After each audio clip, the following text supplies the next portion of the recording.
જેને કામ સોંપવામાં આવ્યું, પણ જે સ્વરૂપ જે ધારણ કરવાના હતા એ પાર્વતીજીએ 9 સ્વરૂપ ધારણ કર્યા છે. જે 9 કન્યા, જે 9 દુર્ગાની નવરાત્રી આપણે તરીકે ઓળખીએ છીએ, એ 9 કન્યા સ્વરૂપ, એ જે સ્વરૂપો જે થયા એના આપણે નામ સાંભળ્યા, એના વર્ણન પણ સાંભળ્યું.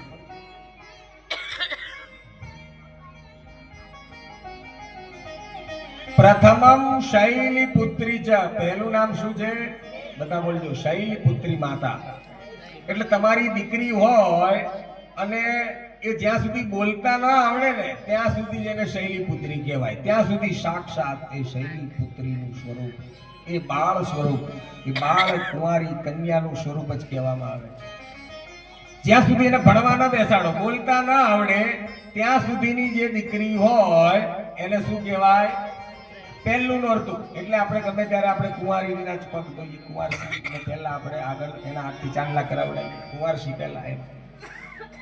એટલે પ્રથમમ શૈલીપુત્રી ચ, એ પુત્રી સ્વરૂપ, બાળ દીકરીનું સ્વરૂપ છે, હાવ જેને બોલતા પણ આવડતું નથી. બીજું સ્વરૂપ, બીજું નવરાત્રું છે, એ કોનું છે? બીજા માતાજીનું સ્વરૂપ કયું? બ્રહ્મચારિણી માતાય નમઃ. બ્રહ્મચારિણી, બ્રહ્મનું આચરણ કરતી.